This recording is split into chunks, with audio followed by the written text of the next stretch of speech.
ఆంధ్రాలో పుట్టి పెరిగిన నటి సిల్క్ స్మిత. ఈమె అసలు పేరు వడలపట్టి విజయలక్ష్మి. సినిమా ఆమెకు సిల్క్ స్మిత అనే గుర్తింపును ఇచ్చింది. తమిళ, తెలుగు, మలయాళం, కన్నడ, హిందీ ఇలా చాలా భాషల్లో 450కి పైగా చిత్రాల్లో నటించారు. కుటుంబ పరిస్థితి వల్ల చదువు మధ్యలోనే ఆపేసిన సిల్క్ స్మితకు చిన్న వయసులోనే తల్లిదండ్రులు పెళ్లి చేశారు. పెళ్లి తర్వాత భర్త, అత్తగారి వేధింపులు తట్టుకోలేక ఇంటి నుంచి బయటకు వచ్చింది. నటి అపర్ణకు టచ్అప్ ఆర్టిస్ట్గా తన సినిమా జీవితాన్ని ప్రారంభించిన సిల్క్ స్మితకు ఇనయే తేడి అనే మలయాళ చిత్రం సినిమా అవకాశాన్ని ఇచ్చింది.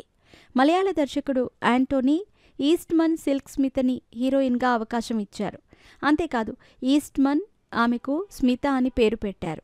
అయితే అంతకుముందు తమిళ చిత్ర పరిశ్రమలో విను చక్రవర్తి సిల్క్ స్మితకు మంచి గుర్తింపు ఇచ్చారు. వండి చక్కరం చిత్రంలో నటించటం ద్వారా ఆమెకి మంచి పేరు వచ్చింది. అంతేకాదు, ఈ చిత్రంలో సిల్క్ పాత్రలో నటించిన నేపథ్యంలో ఆ దర్శకుడు ఇచ్చిన స్మిత పేరుని యాడ్ చేసి తర్వాత సిల్క్ స్మితగా అటు ఇండస్ట్రీ ఇటు అభిమానులు పిలుచుకున్నారు. అదే ఒక బ్రాండ్గా మారిపోయింది. తొలుత వ్యాంప్ రోల్స్ చేయటంతో వాటికి ఆడియన్స్ నుంచి మంచి స్పందన రావటంతో సిల్క్ స్మితకి ఆఫర్లు పెరిగాయి. వరుసగా మేకర్స్ ఆమెని తీసుకునేందుకు క్యూ కడుతున్నారు. ఈ క్రమంలో ఆమె చాలా సినిమాల్లో హీరోయిన్గానూ నటించింది. ఓవైపు హీరోయిన్గా మూవీస్, మరోవైపు వ్యాంప్ రోల్స్, ఇంకోవైపు ఐటమ్ సాంగ్స్తో తెలుగు, తమిళం, కన్నడ, మలయాళ ఇండస్ట్రీలను ఒక ఊపు ఊపేసింది సిల్క్ స్మిత. 1980, 1990వ దశకాల్లో సిల్క్ స్మిత దక్షిణ భారతీయ చిత్ర పరిశ్రమలో అగ్రతారగా వెలుగొందారు. 80వ దశకంలో కళల రాణిగా కూడా మెరిశారు. ఆమె కళ్లకు చాలామంది అభిమానులు దాసోహమయ్యారు. అంత శక్తి ఆమె కళ్లల్లో ఉంది.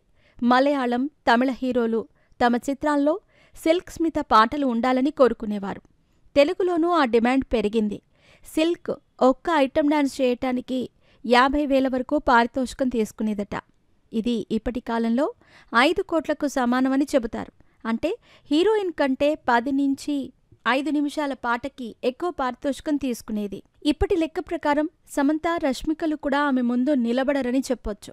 సిల్క్ డాన్సర్, విలన్ పాత్రల్లోనూ నటించారు. ఒక దశలో సినిమా అవకాశాలు తగ్గినప్పుడు సినిమా నిర్మాణం చేయటం ప్రారంభించారు.